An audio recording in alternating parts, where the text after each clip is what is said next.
Hi everyone, I welcome you all to this video where we would start our beautiful journey towards learning financial management। तो जैसा कि मैंने आप लोगों को इंट्रोडक्शन वीडियो में बताया था कि हम लोग चैप्टर नंबर 1 से स्टार्ट करने वाले हैं।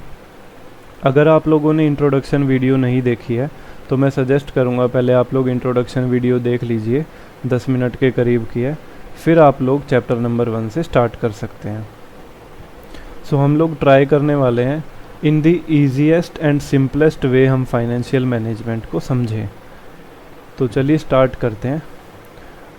जैसा कि मैंने आप लोगों को इंट्रोडक्शन वीडियो में बताया था कि हम लोग मॉड्यूल से पढ़ने वाले हैं, तो प्लीज़ आप लोग अपनी मॉड्यूल्स खोल लेंगे और साथ साथ में मार्क करते चलेंगे।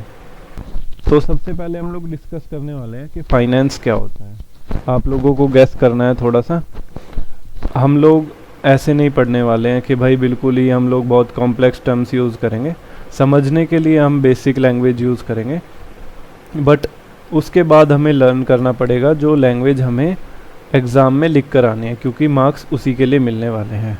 आता आपको सब कुछ होगा, बट डिपेंड उस पर करता है आप उसको कैसे प्रेजेंट करते हैं और किस लैंग्वेज में लिख कर आते हैं। तो सबसे पहले फाइनेंस का मतलब होता है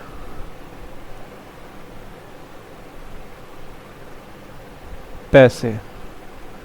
अब ये ज़रूरी नहीं है कि ये रुपये हों, डॉलर हो, बैंक अकाउंट हो, कैश हो। In any form, not necessarily money but something which has monetary value. और मैनेजमेंट का मतलब होता है एक मैनेजरियल एक्टिविटी। अगर आप लोग कॉमर्स बैकग्राउंड से हैं, जो कि मैं अज्यूम करता हूँ 90% सीए स्टूडेंट्स कॉमर्स बैकग्राउंड से ही होते हैं, तो आप लोगों ने 12th क्लास में बिजनेस स्टडीज़ में मैनेजमेंट का बहुत बड़ा कॉन्सेप्ट पढ़ा होगा। ये वही चीज़ है। तो फाइनेंस हमने देख लिया, मैनेजमेंट हमने देख लिया। अब हम इसको क्लब करेंगे। फाइनेंशियल मैनेजमेंट मीन्स पैसे को मैनेज करना। It is this simple guys, ठीक है। और इसी को अगर हम लोग थोड़ा सा बुकिश लैंग्वेज में पढ़ें तो financial management is the managerial activity concerned with planning and controlling. ये वर्ड्स आप लोगों को याद आ रहे होंगे, 6 वर्ड्स थे, हमें लाइन से याद करने होते थे। फर्म्स फाइनेंशियल रिसोर्सेज, ठीक है गाइज। तो हमें किसी फर्म का मतलब फर्म नहीं होता, जहाँ भी मैं फर्म वर्ड यूज़ करूँगा वहाँ पर कंपनी भी हो सकता है, कोई भी एक एंटिटी जो कि बिजनेस में इन्वॉल्व है। ये बात हुई हमारी सब्जेक्ट के नाम की। अब दूसरा, फाइनेंस को आप कैसे मैनेज कर सकते हैं, मतलब एस्पेक्ट्स क्या होते हैं इसके। Aspects of financial management. आप लोग अपने दिमाग में एक सिंपल सी इमेज रखेंगे। जब भी हम कोई टॉपिक पढ़ेंगे तो आप पहले जो भी यहाँ पर बुक में वर्ड लिखा होगा उसका इंग्लिश से हिंदी में ट्रांसलेशन करेंगे। सबसे पहले बेसिक है, कोई रॉकेट साइंस नहीं है। जो भी आप लोग हिंदी में ट्रांसलेट करेंगे मतलब वही होने वाला है, बट डिपेंड करता है जो वर्ड्स और कीवर्ड्स हमें एग्ज़ाम में लिख कर आने हैं। So aspects of financial management is, अब पैसा है तो पैसा भाई या तो आएगा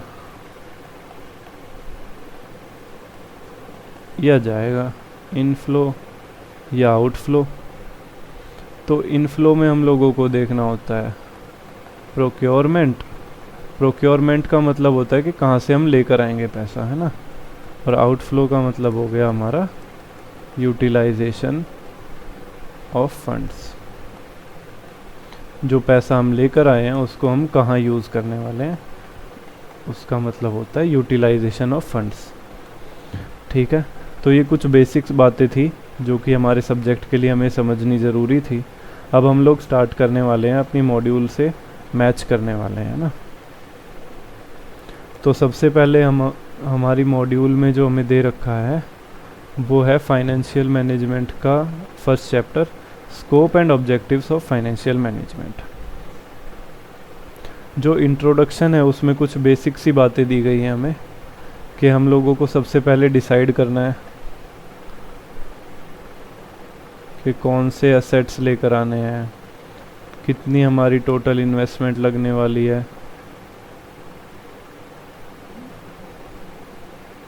Apart from buying assets, entrepreneur would also need to determine how much cash he would need to run the daily।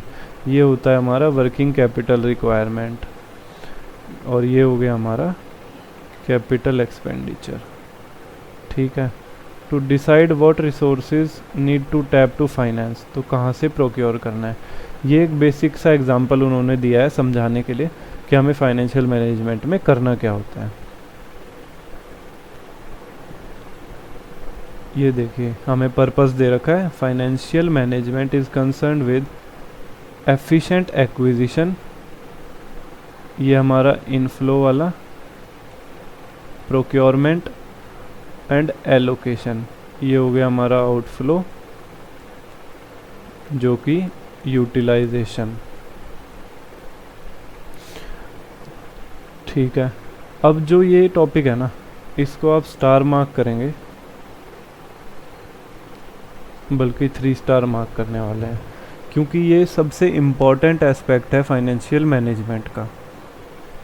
अगर हम फाइनेंस को मैनेज कर रहे हैं तो सबसे बड़ा डिसीज़न हमारे पास होता है, उसको 3 पार्ट्स में डिवाइड किया गया है, फाइनेंसिंग डिसीज़न, इन्वेस्टमेंट डिसीज़न और डिविडेंड डिसीज़न।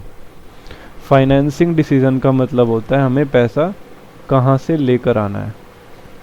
इन्वेस्टमेंट डिसीज़न का मतलब हमें पैसा कहाँ इन्वेस्ट करना है। और डिविडेंड डिसीज़न का मतलब हमें कितना डिस्ट्रीब्यूट करना है शेयर होल्डर्स को, जो कि वो सेटिस्फाइड रहें। आप लोगों को शेयर मार्केट वाला कॉन्सेप्ट पता होगा। अगर कोई भी बंदा आपके बिज़नेस में पैसे लगाता है तो उसको रिटर्न भी चाहिए। आप लोग किसी कंपनी में इन्वेस्ट करते होंगे अगर, तो वो भी आपको डिविडेंड पे करती हैं, तो जिससे कि हमारे शेयर होल्डर्स भी सेटिस्फाइड रहें। अब हमें इससे आगे डिफ़ाइन दी गई है जो कि हमने अभी पढ़ी थी। ये डिफ़ाइन आपको याद करनी पड़ेंगी, हम इसको ब्रेक डाउन करके याद करेंगे। Financial management is managerial activity which is concerned with planning and controlling of firms financial resources. ये डिफ़ाइन मैंने अभी आपको ऊपर ब्रेक करके पढ़ाई थी, और इसको आप स्टार मार्क करेंगे क्योंकि ये सबसे इम्पॉर्टेंट डिफ़ाइन है इस चैप्टर में। फिर इसके आगे आप लोगों को कुछ ज्ञान की बातें दी गई हैं, ये आप रीड करेंगे और ये वाले डिफ़ाइन आप याद रख सकते हैं। आगे बढ़ते हैं। ये सिर्फ डिफ़ाइंस हैं, ये ऑल्टरनेटिव डिफ़ाइंस दे रखी है ना, इसको आप एक रीडिंग दे सकते हैं। उसके बाद हमने ऊपर देखा था aspects of financial management, procurement और यूटिलाइजेशन, ये इनफ्लो और ये outflow. Procurement of funds. Funds can be obtained from different sources, therefore their procurement is considered as a complex problem। हम लोग फंड्स कहाँ से लेकर आएं? Debenture and bonds, angel financing, venture capital, commercial banks, loan, owner funds. तो जो सबसे पहला ऑप्शन होता है कंपनी के पास या किसी भी फर्म के पास, ओनर अपने खुद के फंड्स लगाता है, वरना फिर वो लोग डिबेंचर या बॉन्ड इशू कर सकते हैं। एंजल फाइनेंसिंग और वेंचर कैपिटल फाइनेंसिंग, जो बड़े लोग हमारे बिजनेसेस में इनिशियल लेवल पे पैसे लगाते हैं। कमर्शियल बैंक्स से जो हम लोग, जिसे सिंपल भाषा में बोल सकते हैं, लोन। ठीक, इन सब के बारे में हम लोग डिटेल में पढ़ने वाले हैं चैप्टर नंबर 2 में, बट अभी के लिए आपको एक बेसिक ओवरव्यू लेना है क्योंकि हमारा ये फर्स्ट चैप्टर एक थियरी चैप्टर है। ये सब कुछ ज्ञान की बातें दे रखी हैं आपको, अगर आप चाहें तो इनको रीड कर सकते हैं। ठीक, अब सबसे पहला पढ़ते हैं इक्विटी। 11th क्लास से हम लोग पढ़ते आ रहे हैं। Bank account debit to equity share capital to security premium reserve. ये क्या होता था? जो कंपनी इक्विटी शेयर्स इशू करती है उसके अगेंस्ट में उसको पैसे मिल जाते हैं, तो वो भी एक सोर्स ऑफ फाइनेंस है कंपनी के लिए। The funds raised bye issue of equity shares, ये बोल रहा है बेस्ट होता है, बेस्ट ही होता है। ओनर बना देते हो तुम उन लोगों को, अब रिस्क उन्हीं का है सारा। इक्विटी वालों को तो रिस्क भी मिलता है ना ओनरशिप के साथ साथ। So no question of repayment, वापस दो या मत दो, तो कितनी अच्छी बात कह रहा है। Equity capital except when firm is under liquidation, जब कंपनी लिक्विडेट होती है तो उनको पैसा वापस देना पड़ता है। देखो भाई, अब एक दूसरा व्यू है इनका कि how ever equity capital is usually most expensive source. ऊपर इन्होंने एक व्यू दे दिया कि भाई बेस्ट है, और दूसरा व्यू नीचे दे रहे हैं कि सबसे एक्सपेंसिव भी है, क्योंकि जो इक्विटी शेयर होल्डर होता है ना वो डिविडेंड भी एक्सपेक्ट करता है भाई, एक्सपेक्टेशंस हर्ट। ठीक है। उसके बाद डिवेंचर्स, जो कि एक आउटसाइडर होता है, काइंड ऑफ लोन होता है, बट हम इसको लोन नहीं बोलेंगे। Comparatively cheaper, tax advantage. Debentures, हम जैसे डिवेंचर इशू करते हैं तो उसके अगेंस्ट में हम लोग फंडिंग उठा सकते हैं मार्केट से। अब वो कह रहा है कि भाई ये चीपर है क्योंकि इसके लिए टैक्स एडवांटेज है। जो डिवेंचर हम लोग इशू करते हैं वो ऐसे लिखे जाते हैं 7% डिवेंचर्स। तो ये जो परसेंटेज होती है ये क्या होती है? ये होता है इंटरेस्ट पेबल, और ये इंटरेस्ट पेबल हमें एज अ डिडक्शन मिल जाता है हमारी अर्निंग्स में से, तो इस पे हम लोग टैक्स सेविंग कर सकते हैं। ये एक बहुत वास्ट कॉन्सेप्ट है, आगे क्वेश्चंस में हम लोग ये देखेंगे।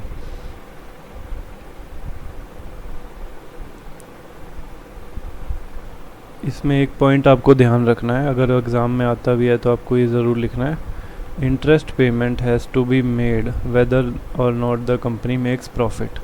ये पार्ट आपको इक्विटी से डिफरेंशिएट करता है, क्योंकि इक्विटी के लिए हमारे पास कोई ऑब्लिगेशन नहीं होती डिविडेंड पेमेंट के लिए, बट डिवेंचर्स मैंने आपको बताया काइंड ऑफ लोन है, तो इस पर हमें इंटरेस्ट पे करना ही करना होता है। थर्ड सोर्स आ जाता है हमारा फंडिंग फ्रॉम बैंक्स। ये आ गया आपका प्रॉपर लोन की फॉर्म। कमर्शियल बैंक्स पे इम्पोर्टेंट रोल, ये वही ज्ञान की बातें हैं। ठीक है, हमें ये पार्ट थोड़ा सा फोकस करना है। फंड बेस्ड कैश क्रेडिट्स मिल जाते हैं, ओवरड्राफ्ट मिल जाता है बैंक से, टर्म लोन्स मिल जाते हैं, वर्किंग कैपिटल लोन मिल जाता है, बिल परचेज डिस्काउंटिंग होता है, ये तो भाई बहुत करा है अकाउंट्स में। नॉन फंड बेस्ड, जैसे कोई गारंटी ले ली, लेटर ऑफ क्रेडिट ले लिया। ठीक है, उसके बाद आ जाता है हमारा इंटरनेशनल फंडिंग। अब इसमें फिर से इन्होंने ज्ञान की बात लिखी है कि funding today is not limited to domestic market. Liberalisation, globalisation हो गई, ये फिर आपका इको आ गया 11th वाला। ठीक है, अब इसमें सिंपल ये कहना चाह रहा है कि भाई मॉडर्न वर्ल्ड हो गया है, सब ग्लोबलाइजेशन हो चुकी है, तो अब we are not just limited to domestic market, हम इंटरनेशनल से भी फंडिंग उठा सकते हैं, जिसके दो मेजर रूट्स होते हैं, ADRs और GDRs, अमेरिकन डिपॉजिटरी रिसिप्ट और ग्लोबल डिपॉजिटरी रिसिप्ट्स। नेक्स्ट आ जाता है हमारा angel financing. Angel financing is a form of equity financing where angel investor is a wealthy individual. आप इसको ऐसे याद रखेंगे कि एंजल फाइनेंसर जो होते हैं वो बहुत बड़े लोग होते हैं, बड़े लोग जो कि इनिशियल लेवल पे हमारे बिज़नेस में पैसा डालते हैं।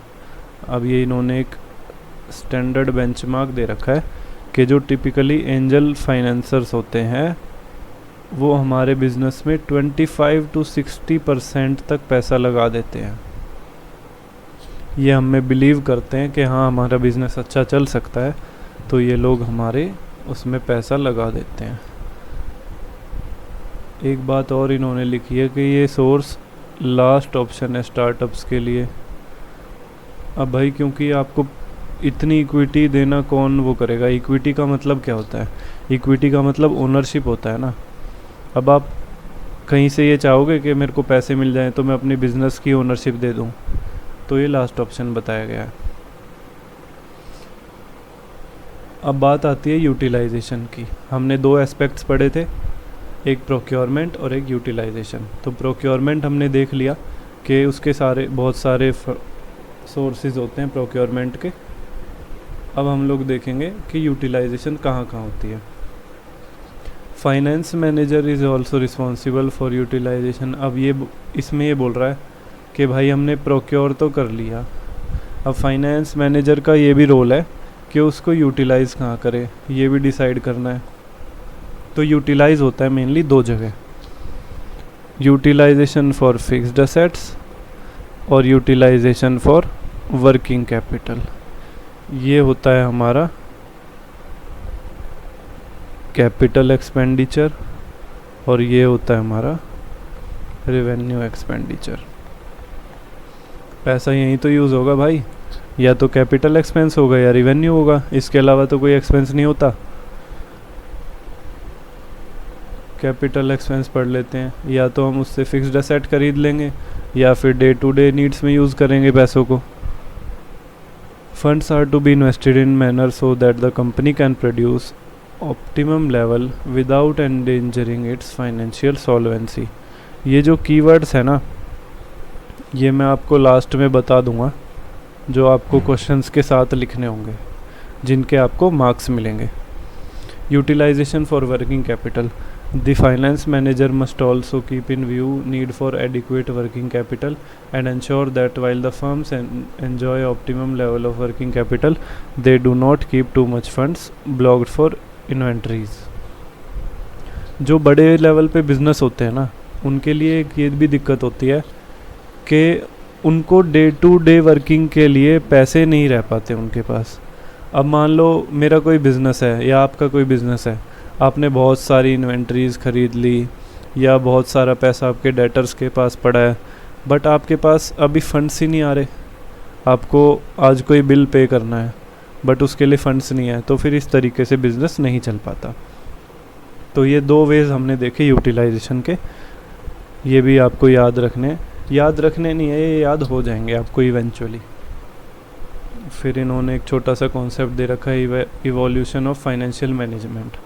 भाई इसकी एक बेसिक ट्रिक मैं आपको बता देता हूँ याद करने की। पुराना जो भी होता है वो ट्रेडिशनल हो गया,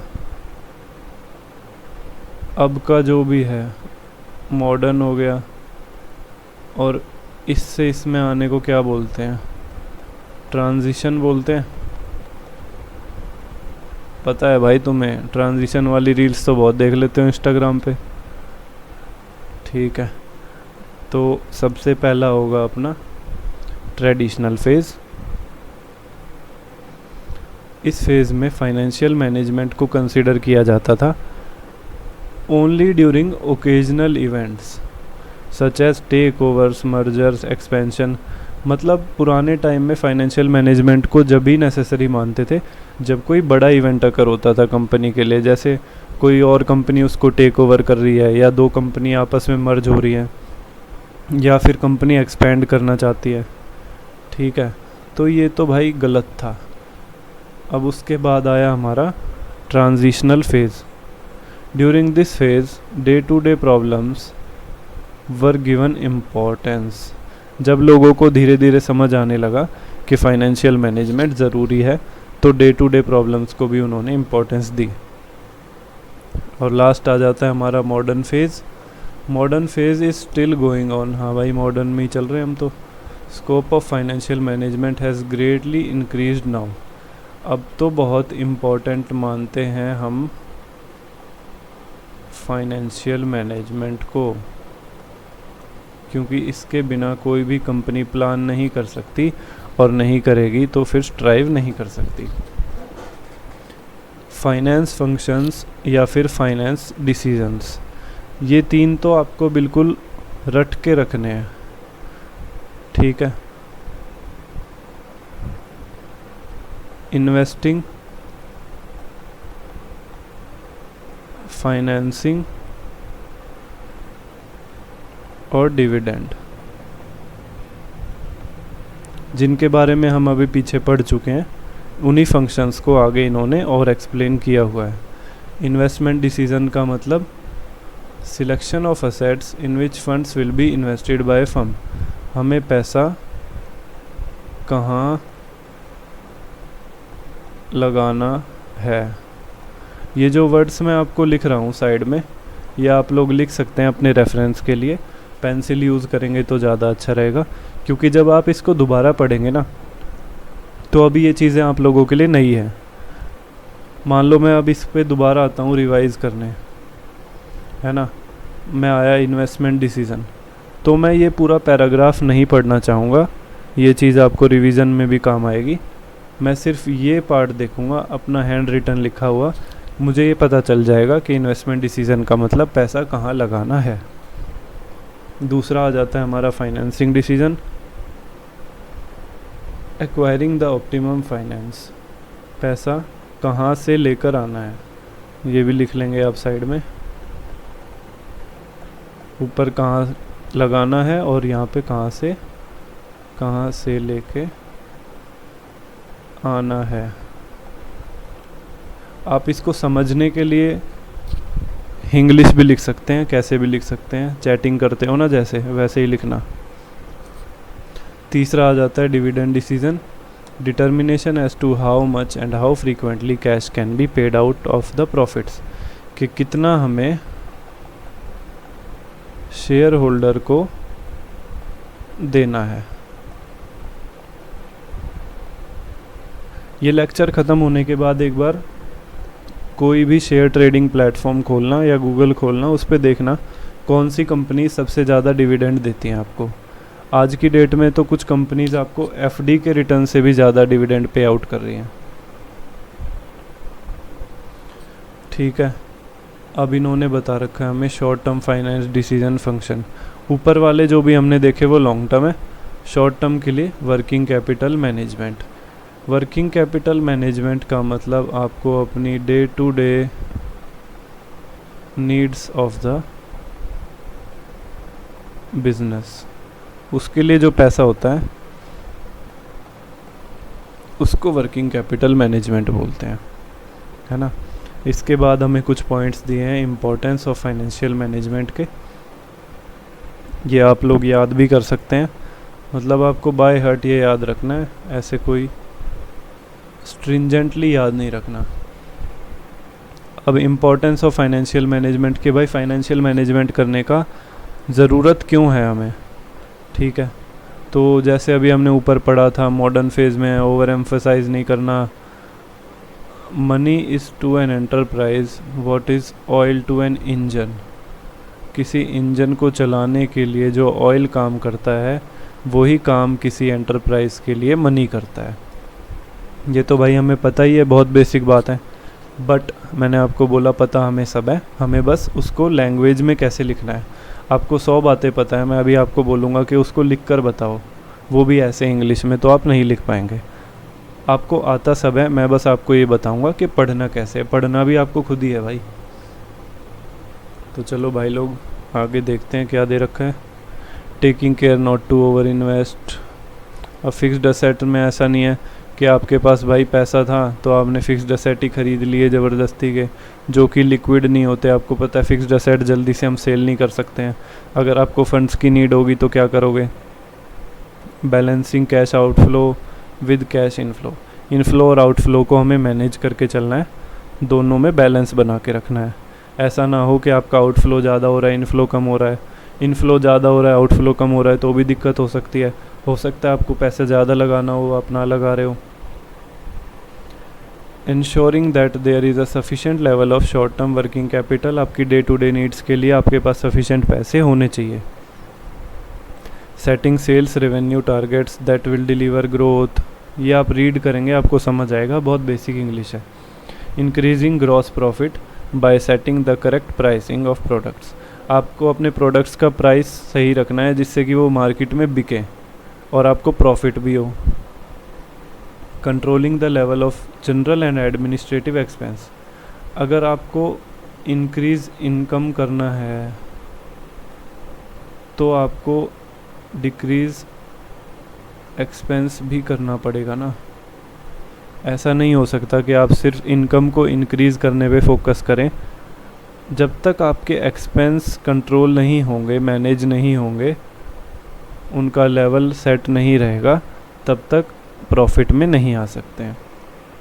tax planning that will minimise the taxes a business has to pay, अब एक बात सोचो, जैसे मेरे पास दो डिसीज़न है फाइनेंसिंग के, इक्विटी और डिविडेंड, ये इस चीज़ का बेस्ट एग्जांपल है।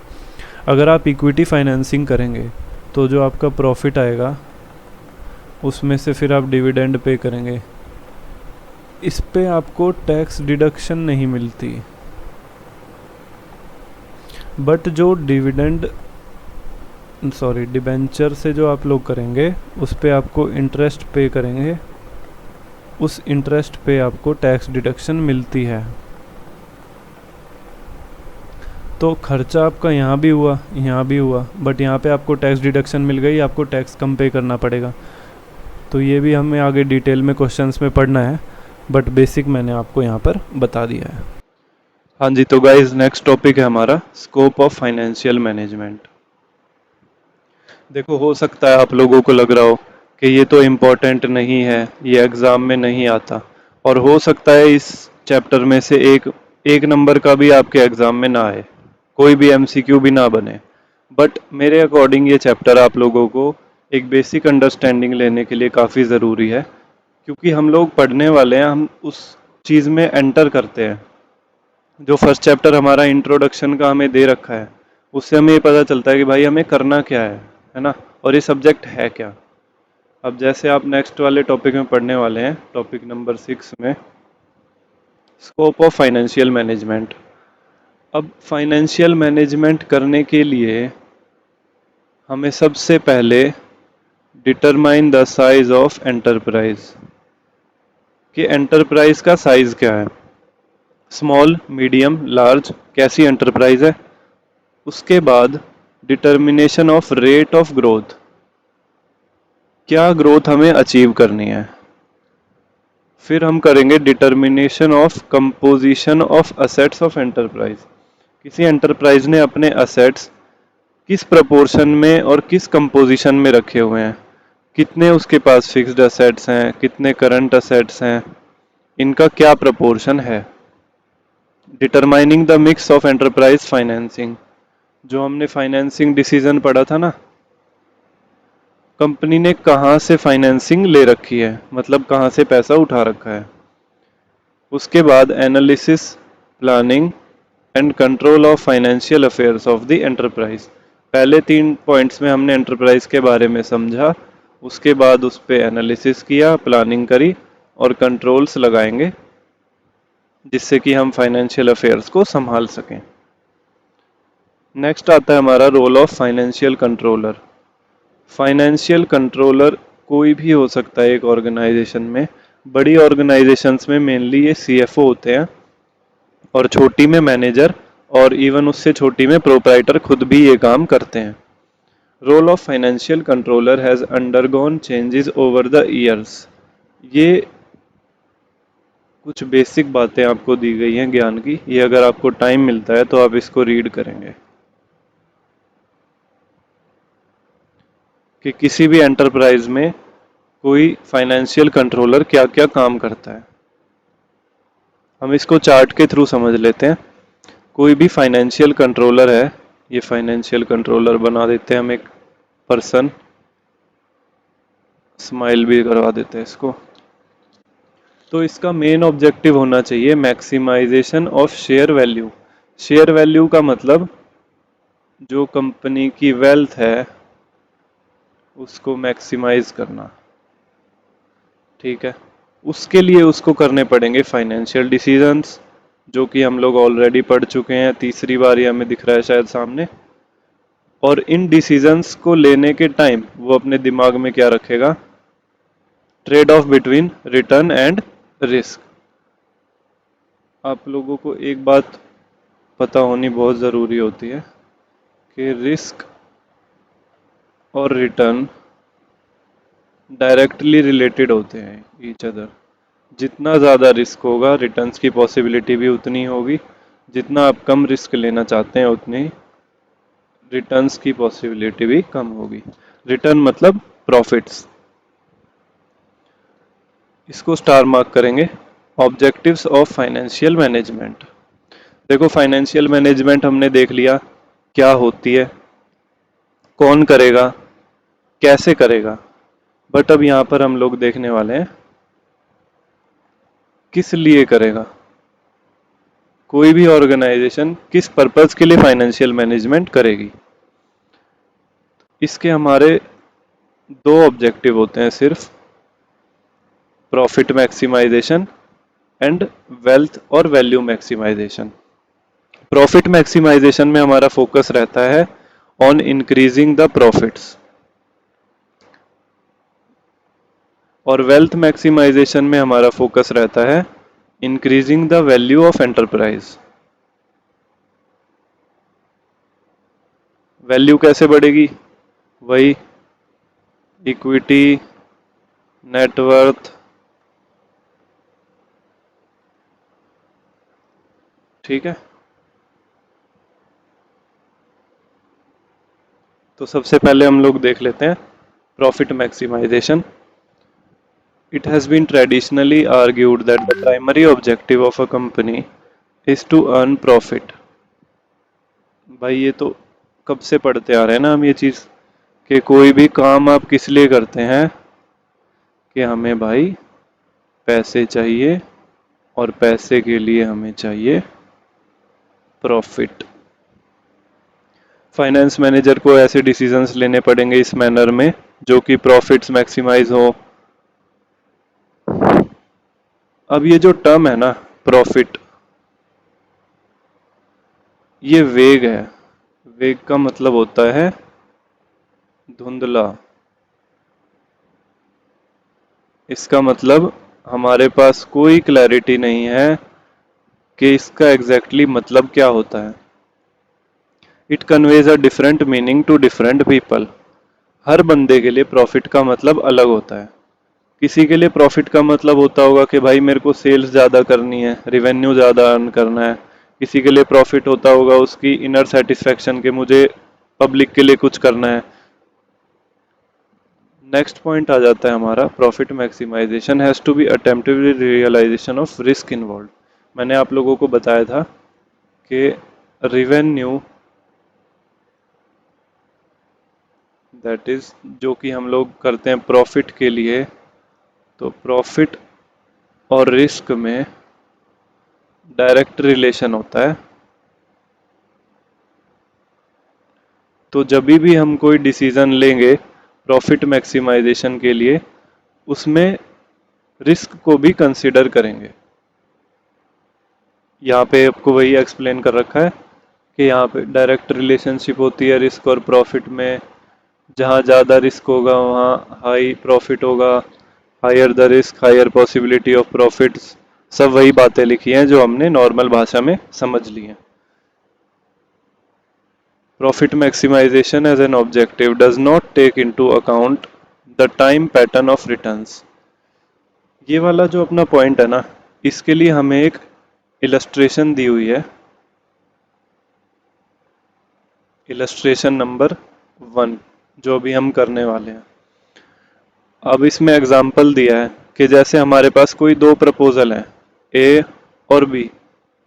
हो सकता है कि प्रपोजल ए हमें हायर रिटर्न्स दे रहा हो, हायर प्रॉफिट दे रहा हो, बट प्रपोजल ए मान लो कि 10 साल बाद हमें प्रॉफिट देगा।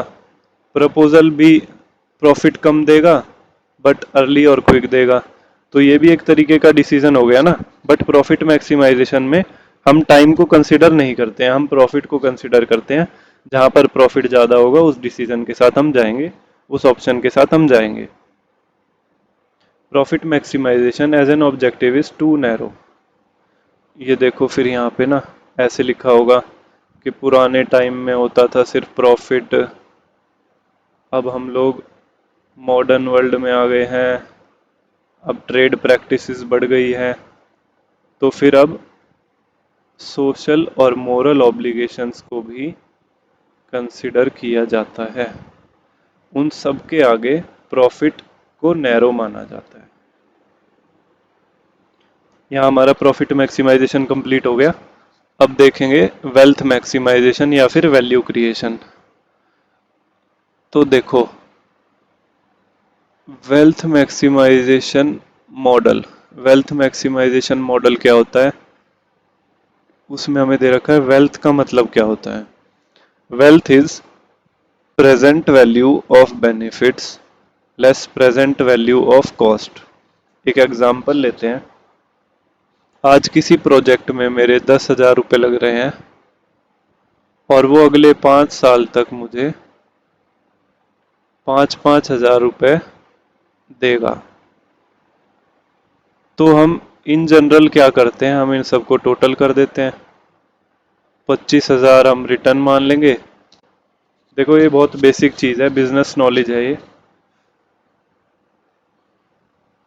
कोई भी नॉर्मल बंदा क्या करेगा, ये देखेगा 5,000 मेरे को 5 साल तक मिल रहे हैं, 25,000 आएंगे, आज मेरे 10,000 रुपये लग रहे हैं, तो फिर वो इस प्रोजेक्ट को एक्सेप्ट कर लेगा। बट यहीं पे आप लोग डिफरेंशिएट हो जाते हो, क्योंकि आप लोग प्रोफेशनल बनने जा रहे हैं, तो हम लोग बहुत इन डेप्थ में समझते हैं और हम इसमें टाइम वैल्यू ऑफ मनी भी लगा के चलते हैं।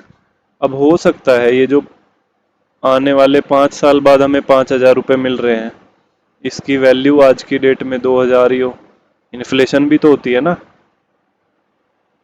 तो मान लो हमारे आज 10,000 रुपये लग रहे हैं और प्रेजेंट वैल्यू ऑफ बेनिफिट हमारे पास आ जाए 9,000, तो फिर हम थोड़ी इसको एक्सेप्ट करेंगे, है ना। तो ये अपना वेल्थ का फॉर्मूला है, present value of benefits less present value of cost. It is important that benefits measured by finance manager are in terms of cash flow. Finance manager should emphasis on cash flow for investment.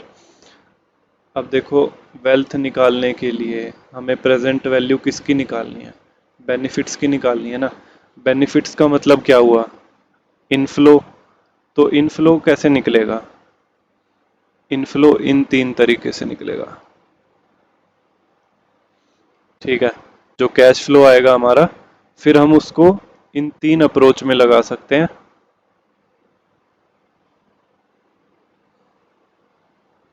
How do we measure the wealth और value of a firm. Value of a firm is represented by market price of companies common stock.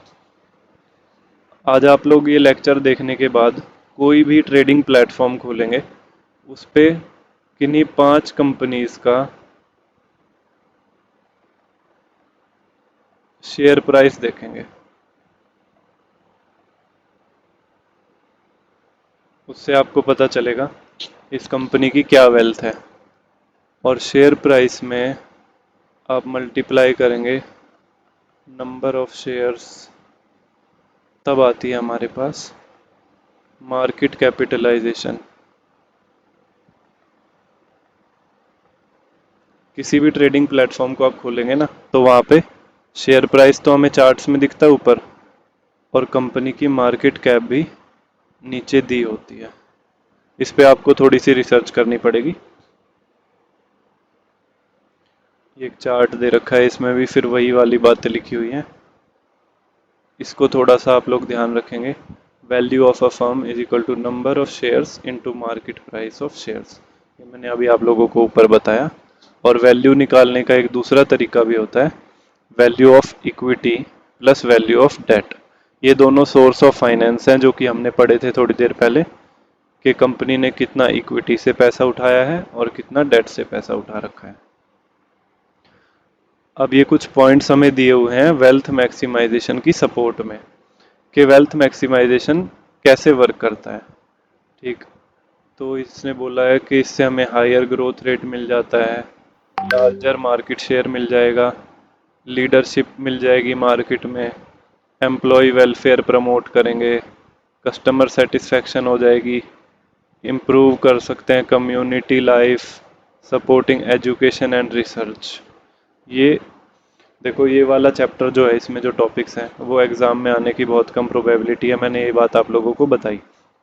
But हम इस series में selective study नहीं करने वाले हैं, आप लोग सीए कर रहे हैं, सीए के आईसीआई की मॉड्यूल में जो भी दे रखा है वो सब इम्पोर्टेंट होता है, ये आप लोग माइंड में रख के चलेंगे, ऐसा नहीं सोचेंगे कि ये एग्ज़ाम में आएगा या नहीं आएगा। नेक्स्ट टॉपिक पे चलते हैं, conflicts in profit versus value maximisation principle. अभी हमने दो ऑब्जेक्टिव्स पढ़े थे, प्रॉफिट मैक्सिमाइजेशन और वैल्यू, या फिर वेल्थ, इसको कुछ भी लिख सकते हैं, मैक्सिमाइजेशन। ये दो ऑब्जेक्टिव हमने पढ़े थे। अब ये हम लोगों को बता रहा है कि इन दोनों में क्या लिमिटेशंस हैं, कौन सा कैसे बेटर है, किसका क्या ऑब्जेक्टिव है। बट हम लोग इसको थियरी से नहीं पढ़ने वाले हैं, हम लोग इसको पढ़ेंगे एक टेबल के थ्रू।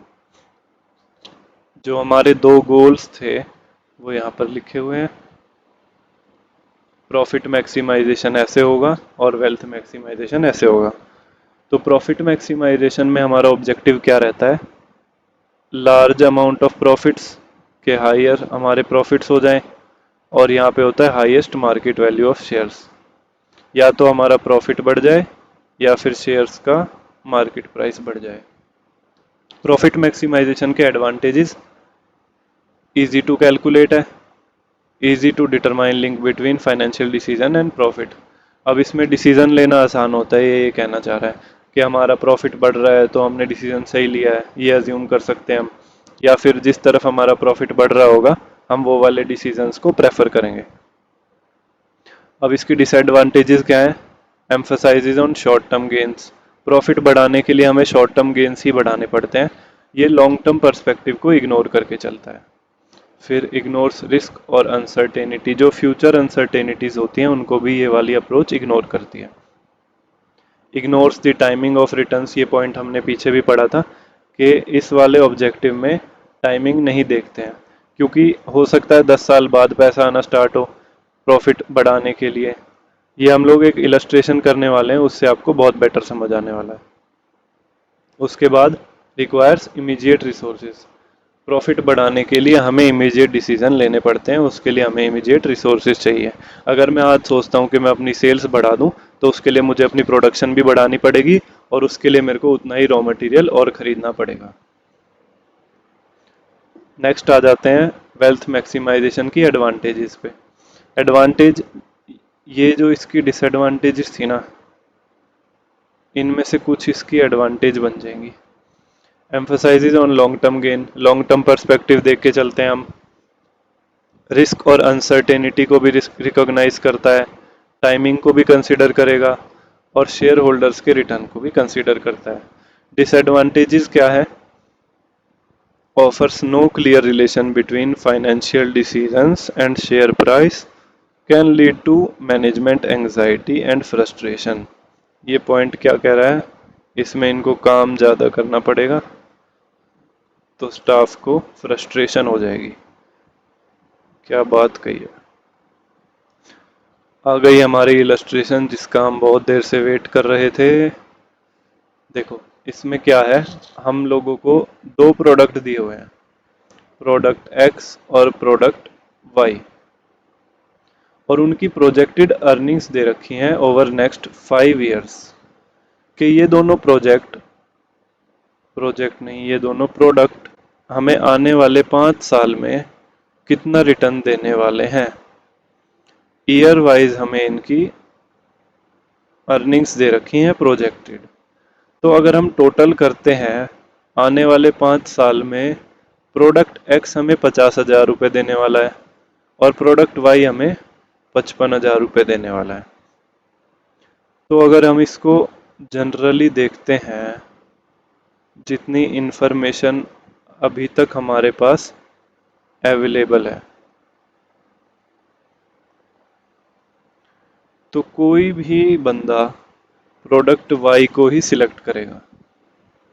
वाई करोगे ना भाई, वाई सोचा था ना, किसी ने एक्स तो नहीं सोचा था? किसी ने एक्स सोचा हो तो बता देना भाई कमेंट में। अब एडिशनल इंफॉर्मेशन देखो। A profit maximisation approach would favour product Y.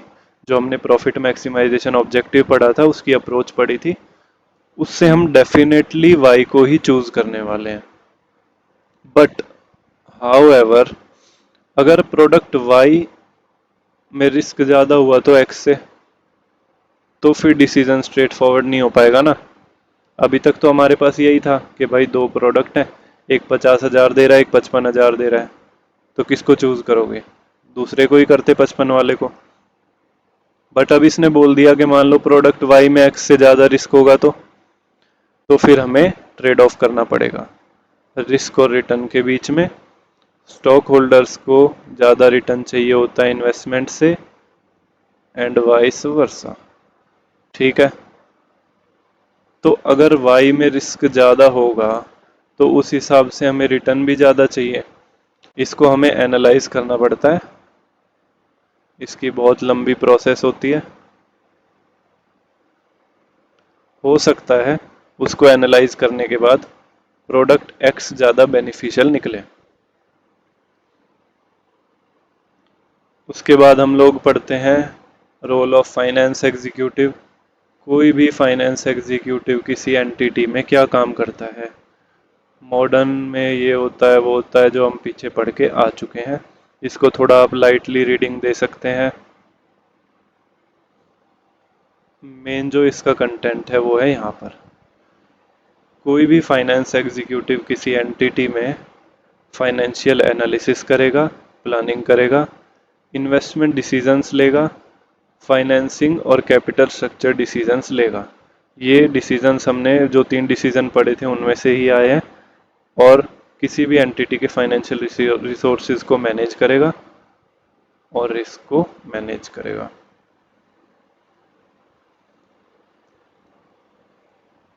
जो 9.1 है, इसको भी आप लोग एक बार एक रीडिंग देंगे छोटी सी। ये नॉट सो इम्पोर्टेंट। इसमें ये बताया गया है कि पहले के टाइम में सीएफओ क्या करते थे और अब के टाइम में सीएफओ क्या करते हैं।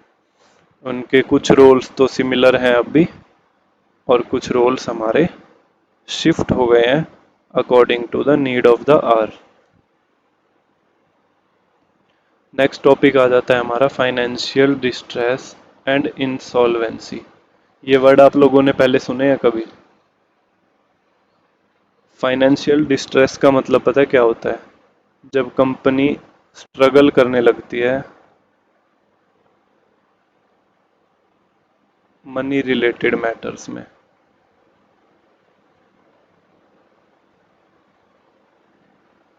ठीक है, इसको हम एक टेक्निकल लैंग्वेज में देखेंगे। सिचुएशन नोन एज डिस्ट्रेस, जो कि एक पोजीशन है जहाँ पे कैश इनफ्लोज इनएडिक्वेट है to meet its current obligations. आज मेरे को 50,000 रुपये का फैक्ट्री का बिल पे करना है इलेक्ट्रिसिटी का,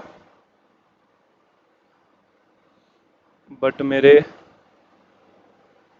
बैंक अकाउंट में जो करंट अकाउंट मेरा होगा कंपनी का उसमें 40,000 ही है, तो क्या प्रॉब्लम आएगी? डेफिनेटली आएगी। इसी को बोलते हैं फाइनेंशियल डिस्ट्रेस।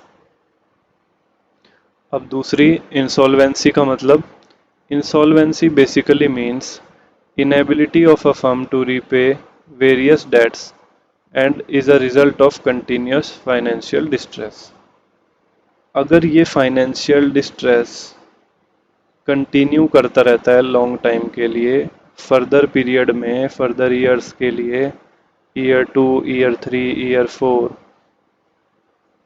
तो ये किसी कंपनी को लीड करेगा इंसॉल्वेंसी की तरफ।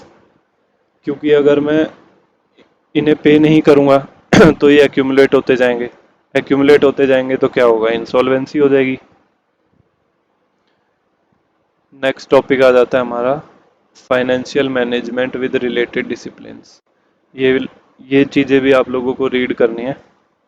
इसमें ये वाला पार्ट आपका थोड़ा इम्पोर्टेंट है, फाइनेंशियल मैनेजमेंट और अकाउंटिंग में क्या रिलेशन है। तो relationship between financial management and accounting are closely related. Accounting एक इम्पॉर्टेंट इनपुट है फाइनेंशियल डिसीजन मेकिंग के अंदर। हम लोग फाइनेंशियल डिसीजंस लेने वाले हैं तो वो क्या देख के लेने वाले हैं, जो हमें अकाउंटिंग से इंफॉर्मेशन मिलेगी। जो हमारे कंपनी में अकाउंटेंट्स बैठते हैं जो कि स्टेटमेंट्स प्रिपेयर करते हैं, उन स्टेटमेंट्स को देखकर ही हम फाइनेंशियल मैनेजमेंट की डिसीजंस लेने वाले हैं। Financial accounting generates information relating to operations of the organisation. जो भी कंपनी काम कर रही है उनकी स्टेटमेंट्स बन रहे हैं अकाउंटिंग में, और उन स्टेटमेंट्स को देखकर हम लोग डिसीजन लेते हैं। ठीक है।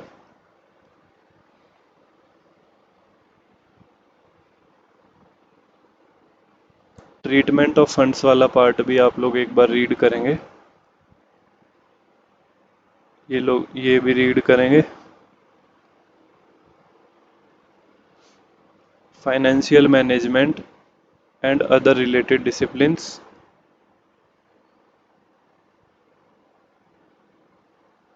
इस टॉपिक को भी आप एक रीडिंग देंगे।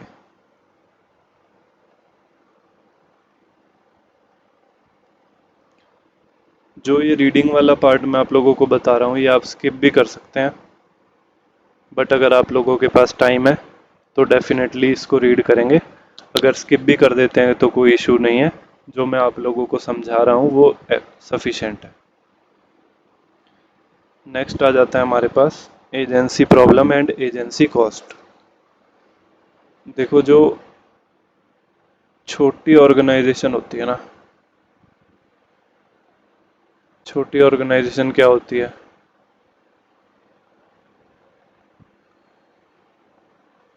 Proprietorship, partnership. करी है ना इनकी अकाउंटिंग 12th स्टैंडर्ड में, फाउंडेशन में भी की होगी। और एक होती है बड़ी ऑर्गेनाइजेशन लाइक कंपनी। तो जो ये टाइप ऑफ ऑर्गेनाइजेशन है ना, इसमें जो ओनर है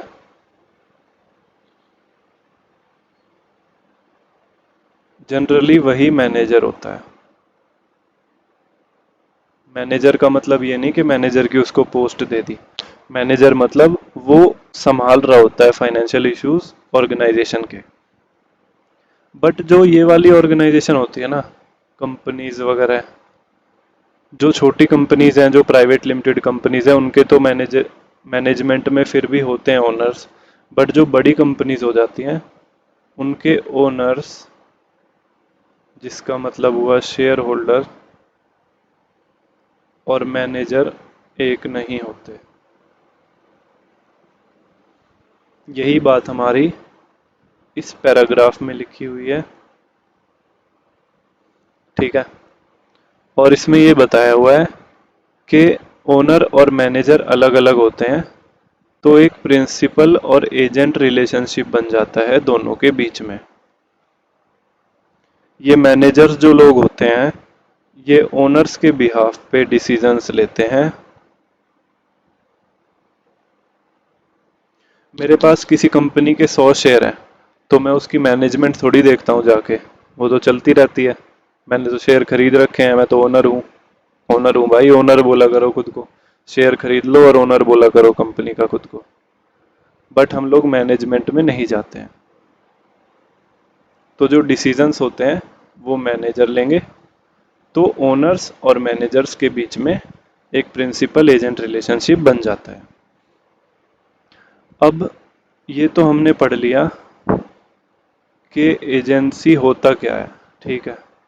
अब दूसरी चीज हम लोग देखेंगे, एजेंसी प्रॉब्लम क्या होता है।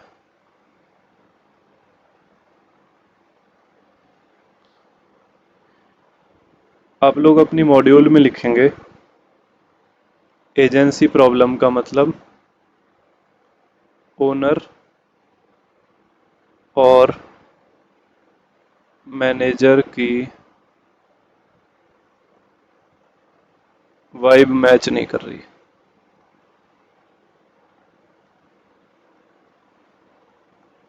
भाई हंसो मत, ये पढ़ते ही तुम्हें एक बार में याद आ जाएगा दोबारा। ये जो लाइन तुम लोग अपनी लैंग्वेज में लिख रहे हो ना, ये आप लोगों की अपनी समझने के लिए है, बट एग्ज़ाम में आप लोगों को प्रॉपर लैंग्वेज लिख कर आनी है, तभी मार्क्स मिलेंगे। ये बात मैं बहुत बार रिपीट करने वाला हूँ और बहुत बार रिपीट कर भी चुका हूँ।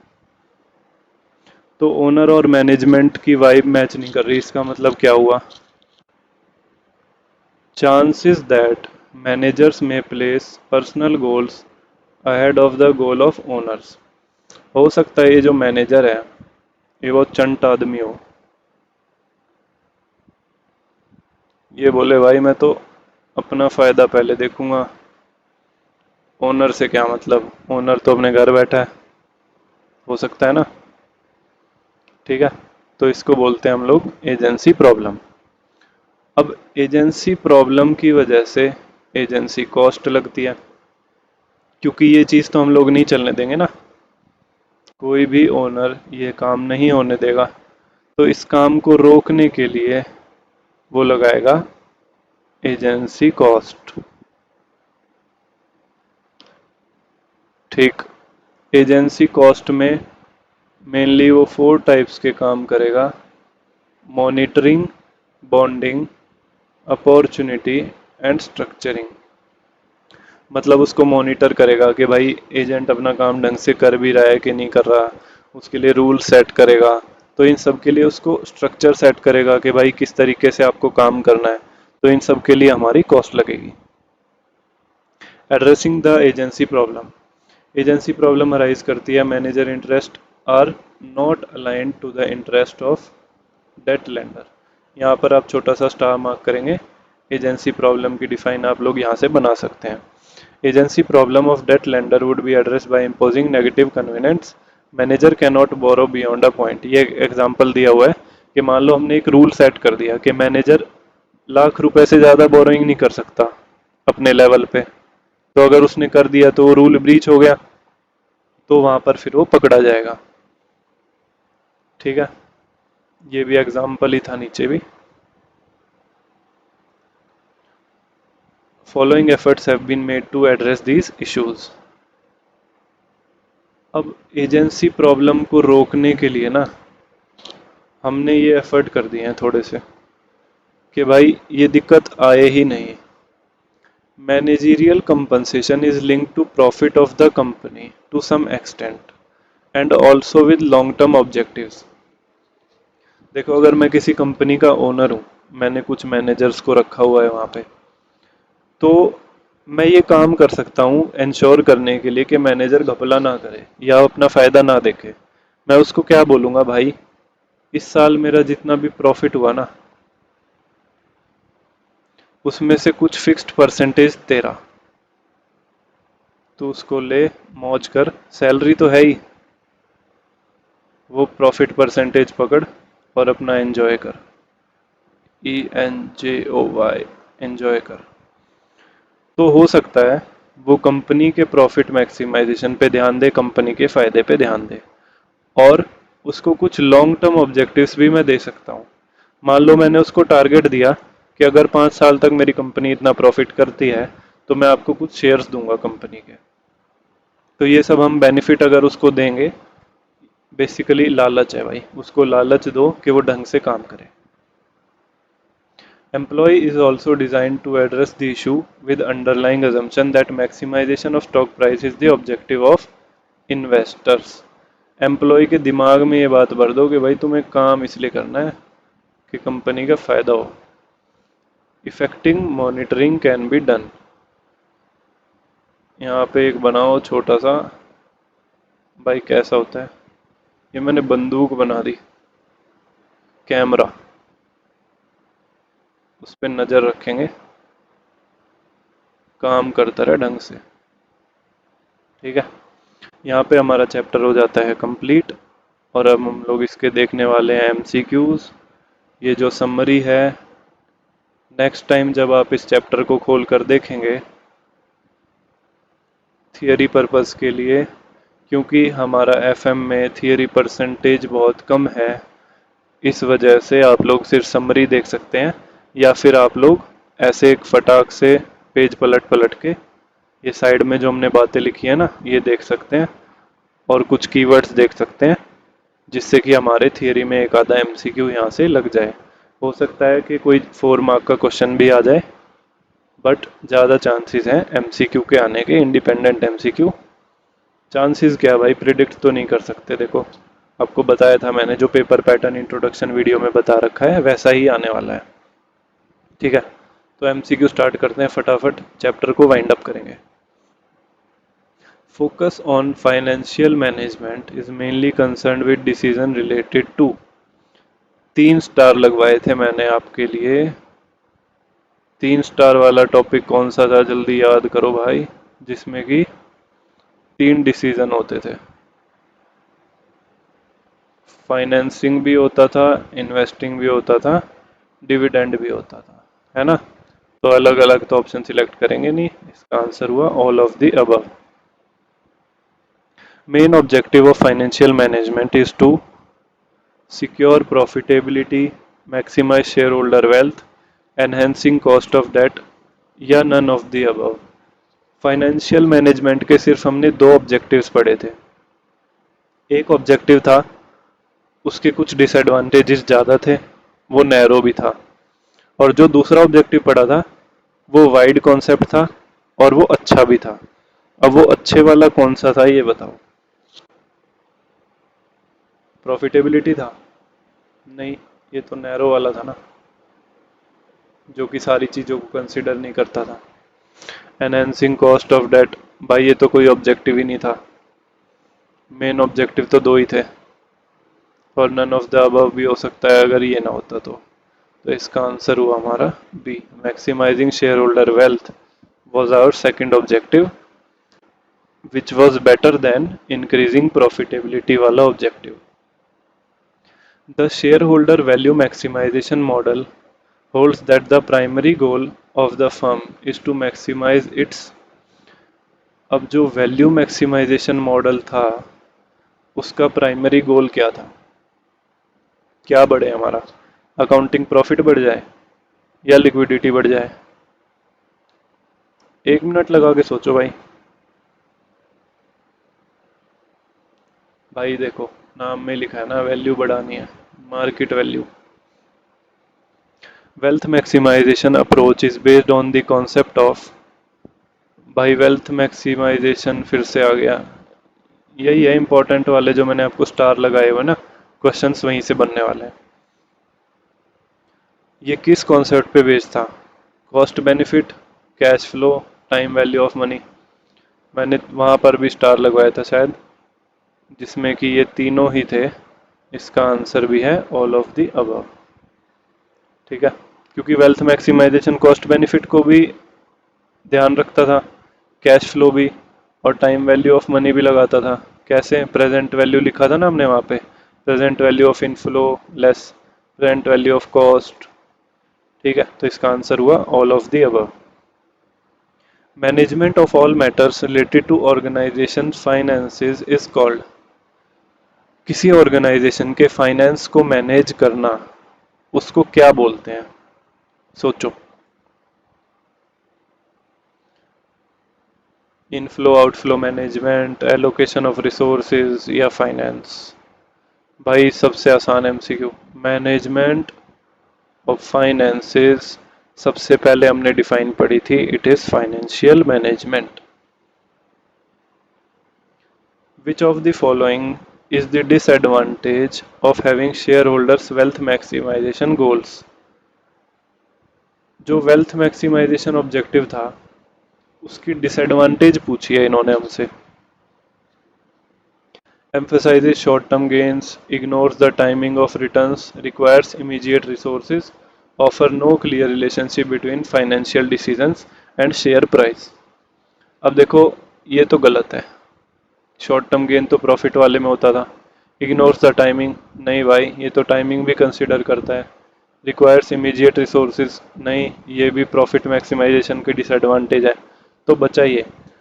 कभी एमसीक्यू सॉल्व करते हैं ना, तो एमसीक्यू सॉल्व करने की एक ट्रिक भी मैं आप लोगों को बता देता हूँ। मैं आप लोगों को साथ साथ बीच बीच में ये भी बताने वाला हूँ कि हमें क्या ट्रिक्स होंगी, एमसीक्यू वगैरह कैसे सॉल्व करने हैं, या अगर कोई क्वेश्चन हमें नहीं भी आ रहा है तो उसको हमें कैसे अटेम्प्ट करना है। तो प्लीज़ स्किप ना करें वीडियो को, अगर स्किप भी करेंगे तो फिर मेन पार्ट्स पे ही स्किप करें, है ना। तो ये तीन तो गलत हो गए, तो आंसर तो यही है, एक बार इसको पढ़ लेते हैं।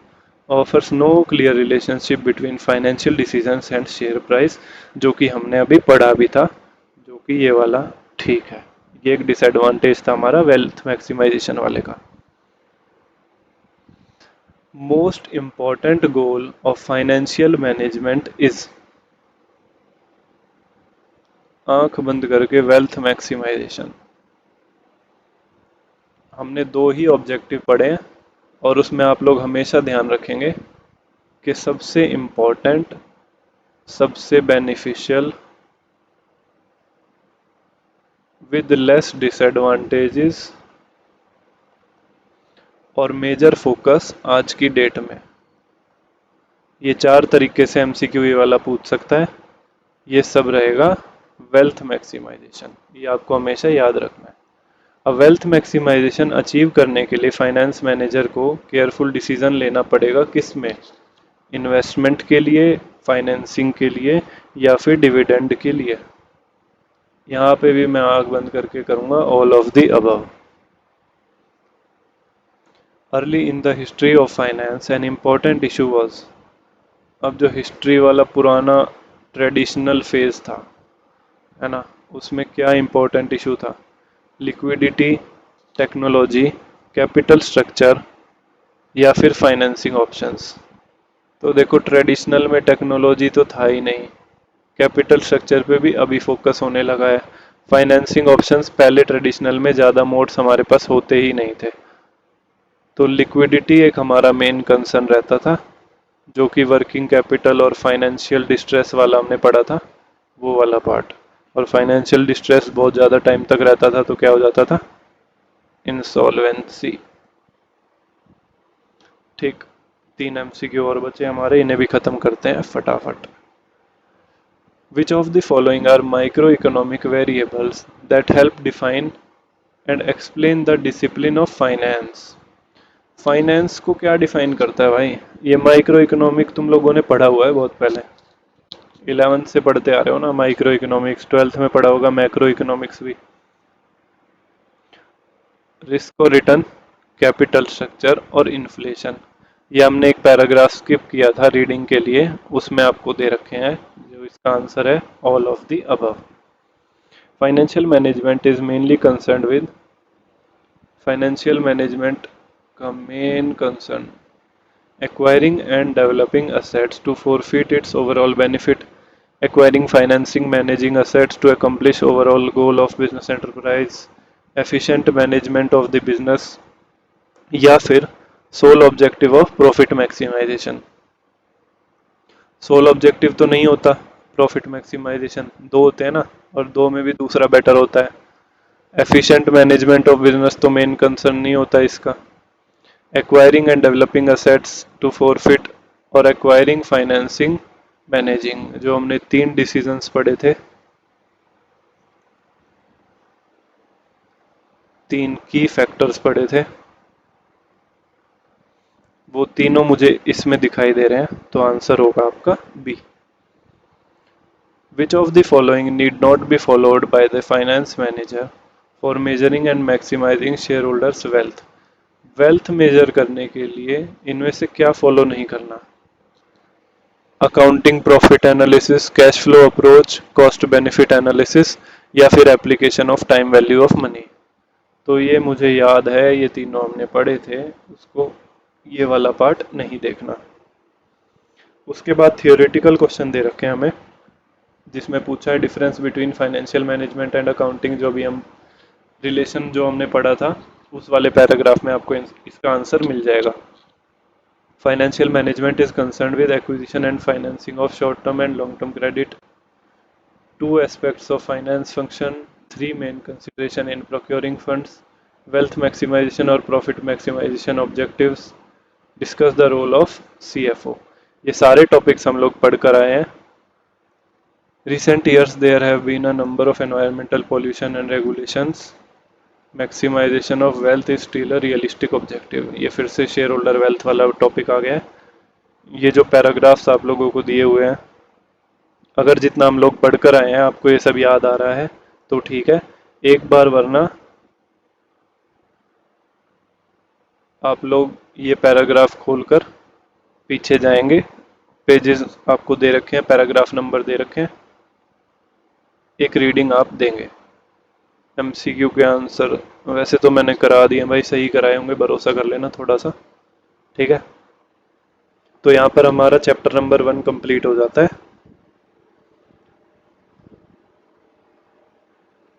ये नोट्स अगर आप लोगों को चाहिए हो तो कमेंट में डाल देना. बाकी अगर जैसे मैंने बताया था तो उसके हिसाब से आप लोगों ने अपनी मॉड्यूल में साथ साथ लिखा होगा, तो नोट्स की इन वालों की भी आपको ज़रूरत नहीं पड़ने वाली है.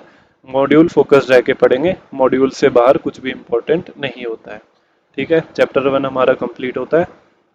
इसके बाद हम लोग स्टार्ट करने वाले हैं नेक्स्ट चैप्टर, जो कि आएगा अगले लेक्चर में और अगली वीडियो में, है ना. अभी के लिए इतना ही. Thank you.